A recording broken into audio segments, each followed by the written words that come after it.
Hey guys, so today I want to talk about pennies. Now I know a lot of you are like, we already know, it's not worth it for the US to create pennies anymore. They're, too expensive to produce and nobody really uses them. We know. That's not really what I want to talk about when I talk about pennies today. I actually want to talk about the value of a penny, specifically the value of old pennies.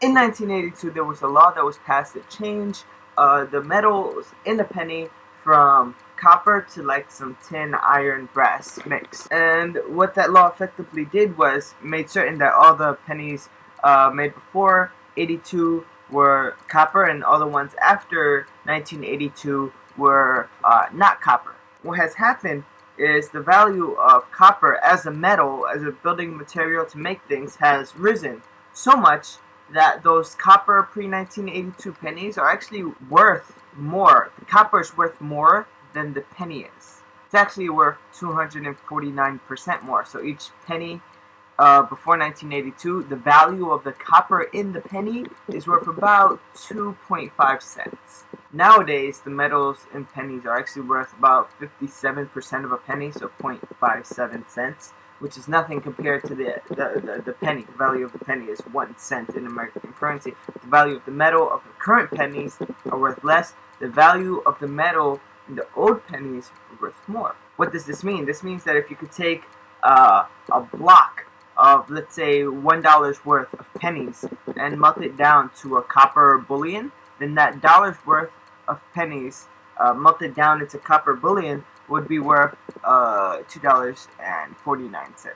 However, it is currently illegal in the United States of America to melt down U.S. currency. So what are people doing about this? They're collecting pennies, hoarding them. You could go online right now onto YouTube and just type in copper pennies, and you'll see people hoarding thousands and thousands of dollars of copper pennies in the hopes that one day they will be able to melt it down for the copper value, or in the hopes that they will be able to sell off their pennies at a higher value at which they obtain them. And of course, again, I'm talking about the pennies made before 1982, the copper ones.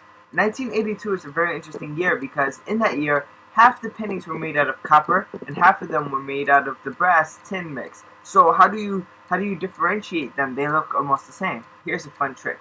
If you have a penny and you don't know if it's copper or not, you should flick it. Pretty cool, huh? That was a chime that you hear when you flick a copper penny. Now if you have a non-copper penny, this is what you're going to hear. You hear that? One more time. Nothing. There's no chime there. Non-copper pennies do not produce a chime.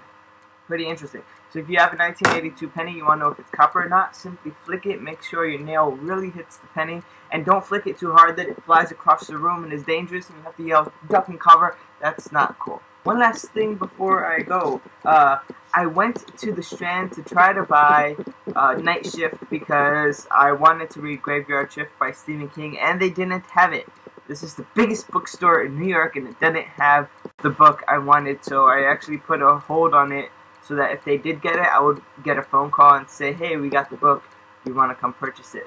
And yeah, but while I was in the Strand, I did find a book on carnivorous plants that I just had to buy because I'm just like that. It's a guide to carnivorous plants of the world. This is an Australian book. It's not often sold in bookstores here, by Gordon Cheers.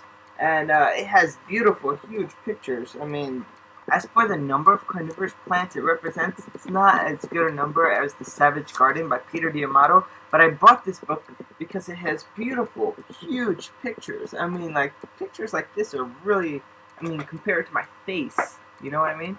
It's huge. The cover price in the USA is $45. I got it for $25. That's why I love small bookstores to get cool deals. And yeah, so a guide to carnivorous plants of the world, now part of my carnivorous plant book collection. Alright, that's about all I have to say, so I'll see you guys next week. Aaron, I'll see you on Friday.